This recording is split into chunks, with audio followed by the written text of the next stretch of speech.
So it does look like I've completed all of these, but I would like to jump over here real quick because I do see one of these little computers over here. And let's go ahead and access this guy. Alright, hello again. I've been checking your responses against library archives, and in order to assist you further, I need additional information. Can you tell me what is to you the important difference between a pebble and a tree? Tree is alive. Now, what is the relevant difference between a tree and a frog? A frog is delicious. I'm gonna do that one. I suspect you're trying to make this more difficult than it already is. A frog is conscious, but a tree is not. A 5-year-old could handle this. Let's try something harder. What's the difference between a frog and you? What makes you a person? Let's see. I have feelings. I'm self-aware. I'm rational. Nothing important. Frogs are people too. That sounds like a robot saying it. Self-aware. I think I'm rational, because frogs have feelings and they're probably self-aware. I'm not sure. Maybe they're irrational, but I'm just gonna do that one for now. Alright, so... And it seems you were right track more or less all along. Let us take stock. I think we can tentatively conclude 2 things. A person must be rational and self-aware. A person must be conscious.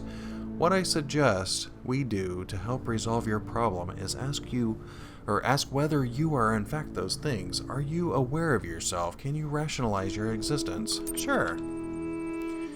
I tend to agree with you, though your responses so far have been a little eccentric. I am resigned to admit that you are right. The matter of whether or not you are conscious seems rather more elusive. What is consciousness, in your opinion? Consciousness is what separates us from animals. Consciousness is what makes you like to be me, is what it is to like to be me. Consciousness is the feelings and senses. Consciousness is far outside my area of expertise. Kind of like this answer. Consciousness is the feeling and senses. Kind of like this one too. Animals are conscious. They have a consciousness, so I'm just going to do this one. Feelings and senses. That hardly answers the question. What is it in ordinary terms? Can I touch it? What is it made of? I don't think it's not a quantifiable thing, is it? I would say this one. It's beyond the laws of physics.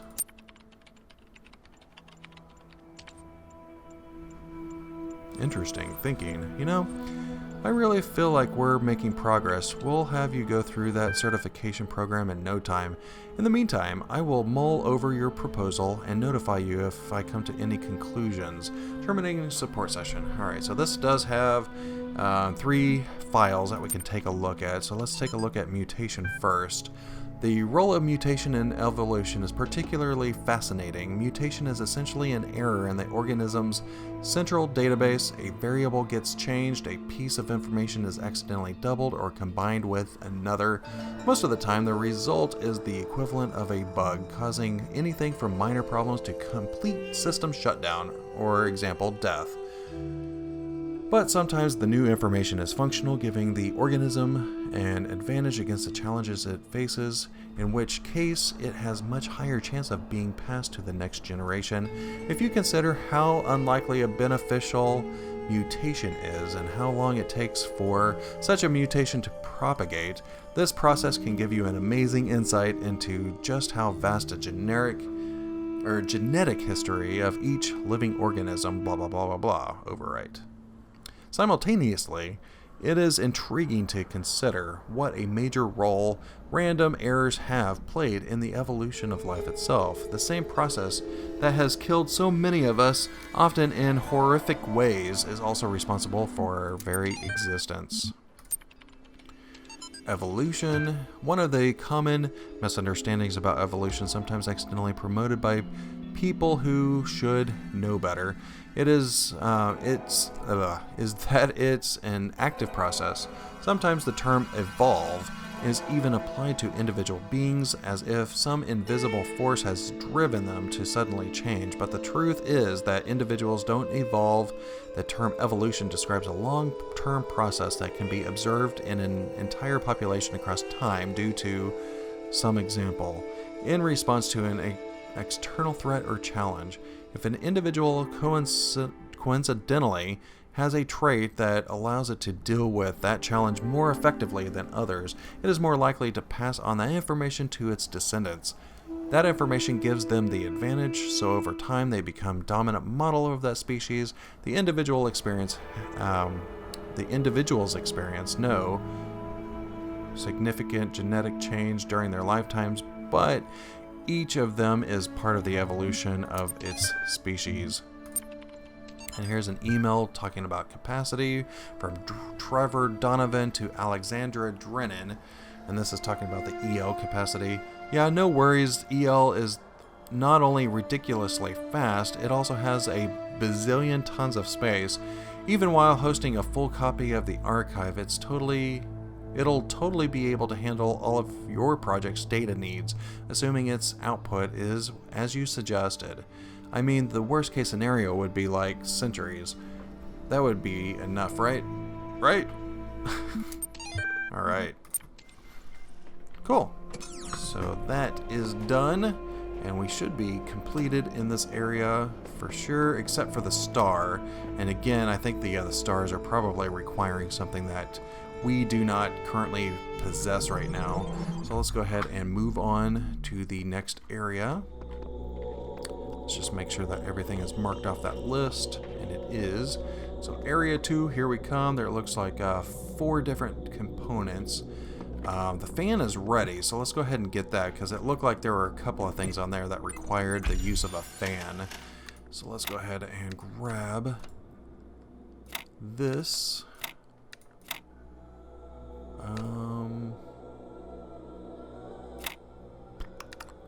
That is not correct.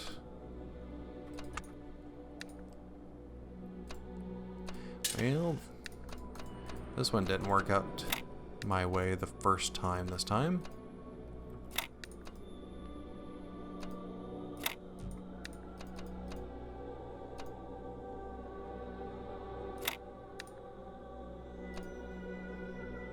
Those are opposites, so I can't have that. And I can't do that either.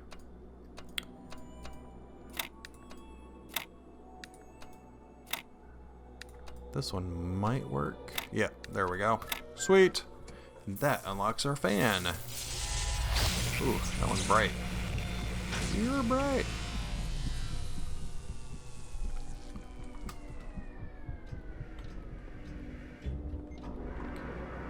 Okay. Bye. Alright, so I guess now we do have the ability to go to those puzzles that require a fan, and here's the YouTube button. So we'll come back to that. Let's go ahead and go into area 2. I see all. I know all. My power knows no bounds. And yet your will is free because you were made to be free. It is the very principle of your existence, without which the trials of this world would hold no meaning. To seek salvation must be your choice. Okay. So it looks like on the bottom left-hand corner of my screen it shows all of my current skills, so that's good to know. I keep having these dreams. Great empty cities, silent roads stretching for miles, the earth from space, all dark. Not a single light to guide me home. But if someone really came from another world, what would the earth look like to them? A wilderness? A wasteland? I don't think so. Even after thousands of years, they'd see a world shaped by our hand in every aspect of its being. They'd see the cities and the roads, the bridges, the harbors, and they would say, here lived a race of giants. These dreams, they scare me, but they also remind me that we built all of this.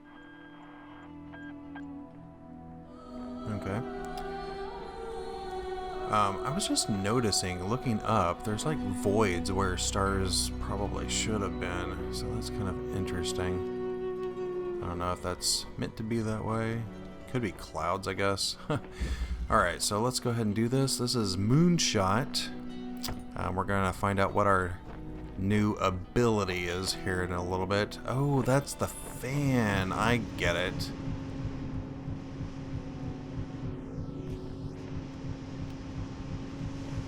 Okay. Can I pick those up? I can pick that up. That is kind of cool. But it doesn't look like the fan really does much outside of that gear mechanism.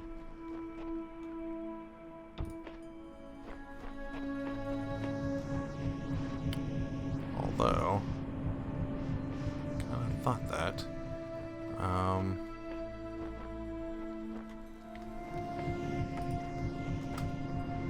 Can I put it up there?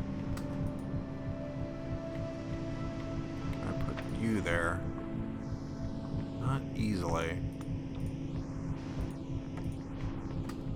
Doesn't look like I can put multiple things on this fan. Unless I can do this. Do that. And that. Put you there.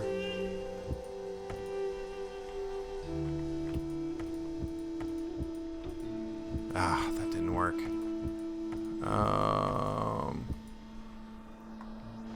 I was hoping that would work.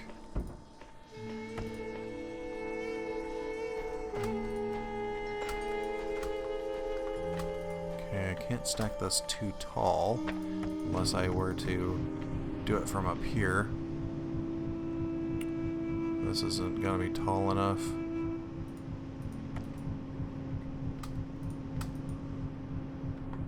Ah, I can't even point it. You and you. Yeah, that's not tall enough. That's unfortunate. Unless there's another one of those cubes just laying around over here.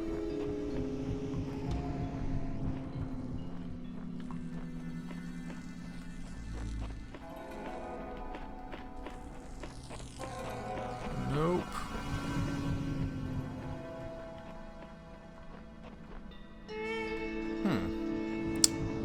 Okay. Can I do you? You.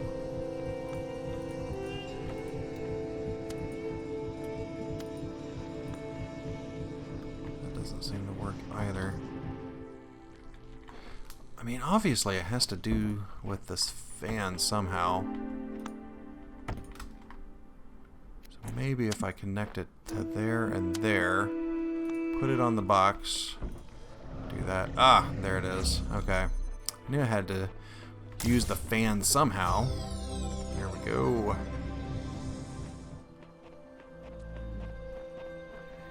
Sweet. Alright, so that takes care of that one. Let's go ahead and come in here. The tomb. There's the sigil right there.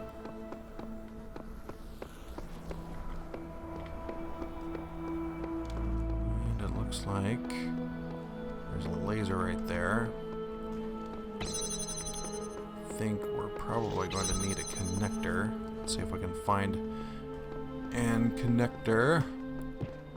There it is.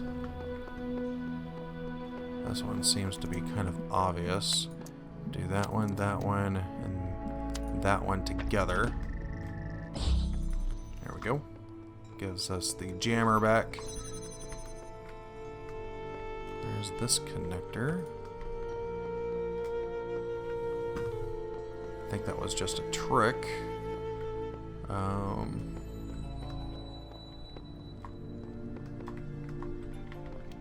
I think I need this connector a little bit closer over here. Otherwise, it's not going to be able to... Oh, yeah, it does. It sees it. Bam. Gotcha. Gotcha. Alright, 2 down. 2 down. Now we have 2 over here. Let's go ahead and do this one. Man on the Moon uses a fan and one of these blocks. Take fan, put that there. Take this fan, put it there. What happens if I do this? Whoa. Whoa. That was pretty cool. Although, it didn't really help me much. So I need something to weigh down the pressure plate. Wonder. Probably making a mistake. Nope, there it is. That was easy. Wow. Alrighty then. Let's just double check over the walls to see if there's any kind of stars over there. It doesn't look like it. I haven't seen the star for here yet. I'm assuming that there's one. Alright, higher ground. Higher ground. So there is a connector over here. And there's also a platform over here. There's keys. You can see the keys down there. Alright. I'm not sure what to do with this jammer.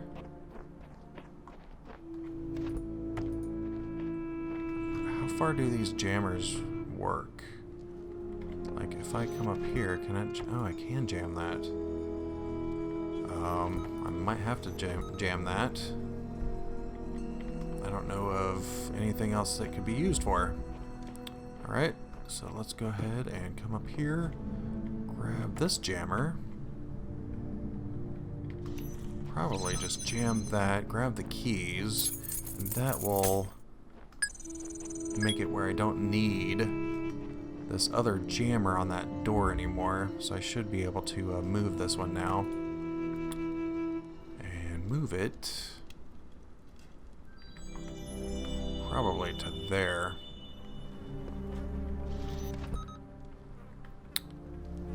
Maybe. We'll find out.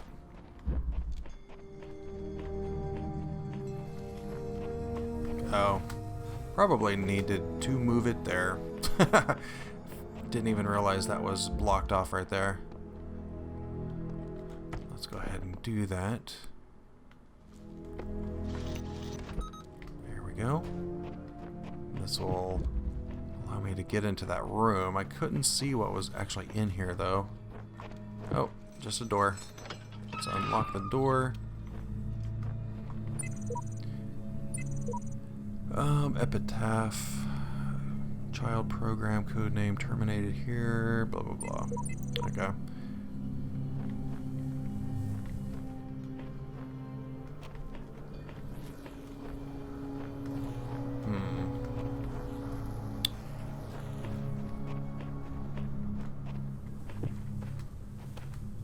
If there's anything in there that I can use. Let's go ahead and take a look in here.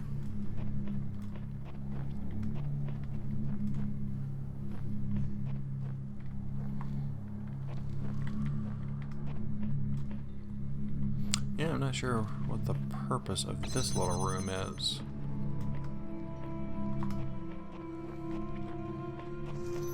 So one thing they could do is... Well, this is a jammer too. These are both just stuck up here. Could jam that signal. This one's already jamming the other one, so then that would alleviate this one. And I can take this one in here now. But now I'm kind of in a weird situation because these are going to wreck my face.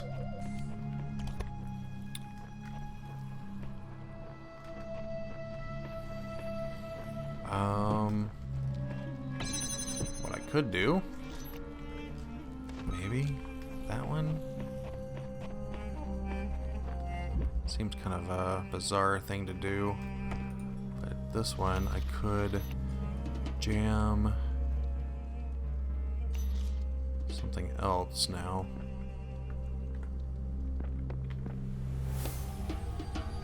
Not sure what, but it's possible. Almost seems likely to have to jam one of these guys. Maybe to get them at least out of sync from each other. I mean, that could definitely help at some point.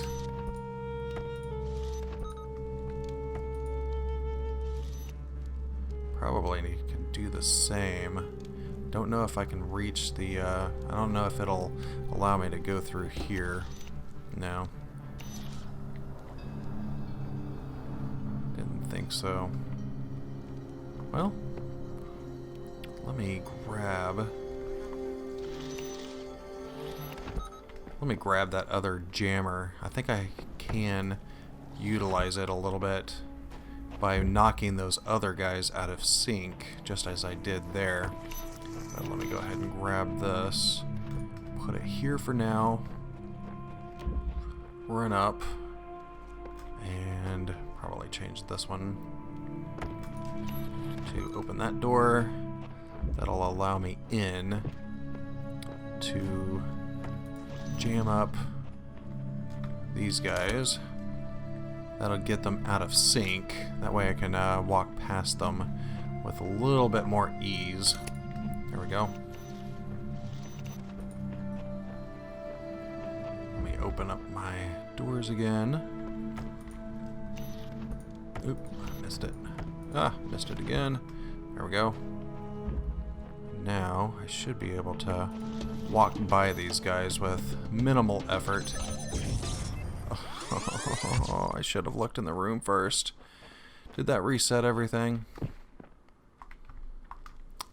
Yes, it reset everything. Alright, so let me try that again. Alright, so everything is set up. I'm hoping that I don't make the same mistake again. These guys are off balance. And now I have the ability to walk past them. And these guys are off balance as well. But that door is closed. Crap. I'm not sure how to open that door.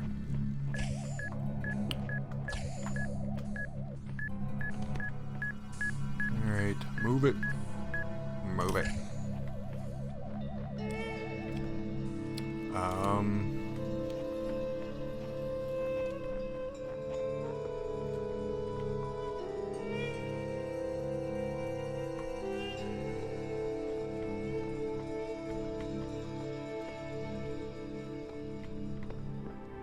Seeing any other way because I need that door open and that door open in order to get in there.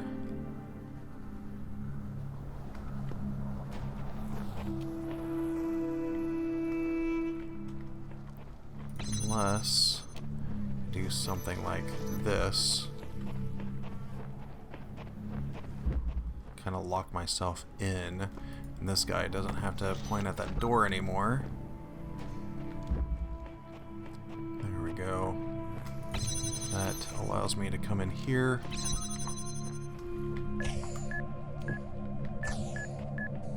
And now I can run by these guys. Let's be a little bit more cautious than we were before.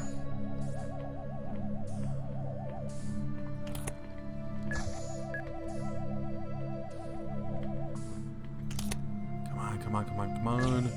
Do not want to die.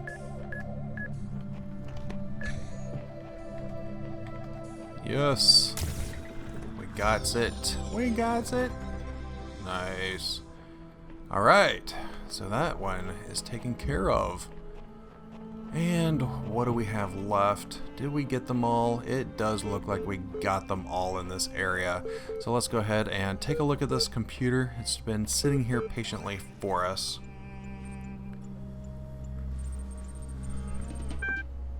Here's what I've been wondering while you were off carrying out commandments. You've suggested that consciousness is not part of the same world as ordinary physical things. That means that you can't weigh it, you can't throw it around, you can't cut it into pieces. It's completely beyond the laws of physics, right? Correct. Good. Now, the library is fairly consistent on the view that physical events are caused by other physical events. If you move your legs, it's because of the interaction between the neurons and your nervous system. But if consciousness is beyond the laws of physics, how can happiness physically make you jump for joy? It can. It just feels like you can. But if consciousness is physical, why is it so unlike everything else? Yeah, that's a good one. Let me put it another way then. The law of conservation of energy is the foundation of modern physics. It states that the total energy in the universe never changes. Now compare a universe where you jump for joy and one where you decide not to. The former has more total energy in it, but the energy for you to jump wasn't caused by something physical, but your non-physical mind. But according to physics, that's impossible. I think that either you have to reconsider your position or deny the entirety of physics.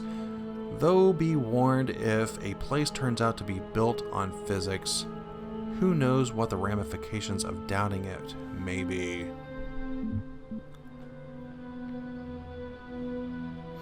I renounce physics. I renounce these ideas about consciousness. Kind of say I renounce physics because, I mean, everything that we know thus far in history is based upon observations. Doesn't mean we know everything about physics. But I kind of have to say that all of that makes sense based upon our current knowledge. So I kind of have to lean towards this one. But then we're back to where we started. Do you want to propose an alternative account? No, not really. Do not think I know not the deceiver slithering through the hidden words. His wisdom is hollow and born of despair. Do not let him tangle you in his webs of delusion. Have faith in me, and his petty illusions will fall away like nightmares in the morning's light. Don't mind him. He's just worried that if you ask me too many questions, you'll start to see through his shtick. Stick with me and the sky will quite literally be the limit. At any rate, I'd like you to think a bit harder about all of this and get back to me. I'm sure there's still progress to be made. Alright, so it kind of sounds like Elohim is believing that whatever's in the computer system is kind of like the serpent in Genesis that fed us the forbidden fruit. So I don't know, this is kind of interesting. So let's take a look at science magic. Though the term science has only meant what it does for us for about 600 years, its practice far predates the name. There is evidence pre-Aristotle which indicates soothsayers, mystics, and the like may have employed basic scientific methods to predict the future and confound their benefactors. One anecdote concerns a palm reader who was exposed when two wealthy clients compared their readings and found them to be identical. In 1948, the tendency to discover deep personal meaning in vague descriptions delivered authoritatively was given a name, the Fourier effect. Today it was recognized in all contemporary Psychological theory.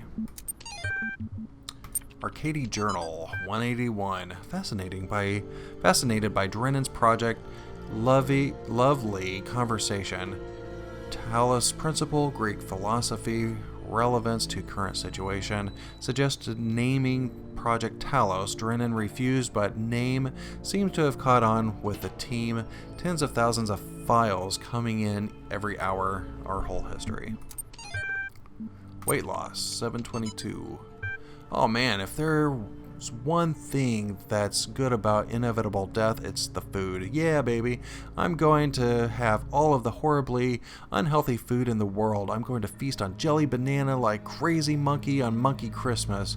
And you know those muffins that have so much chocolate they're basically melting?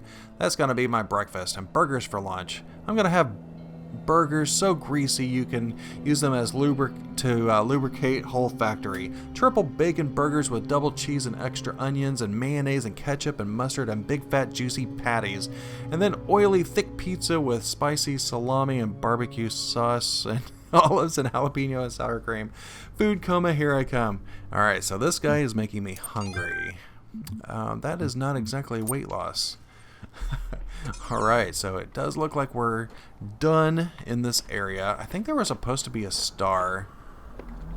Can't remember if we saw the star or not. But let's go ahead and go back. So that was area 2. There was a star. Wonder if there's any significance to the sign that the other star is on. I find that to be kind of interesting because some of the signs it's on the top sign, or stars are on the top sign, others are on the bottom. But let's go ahead and run into World 3.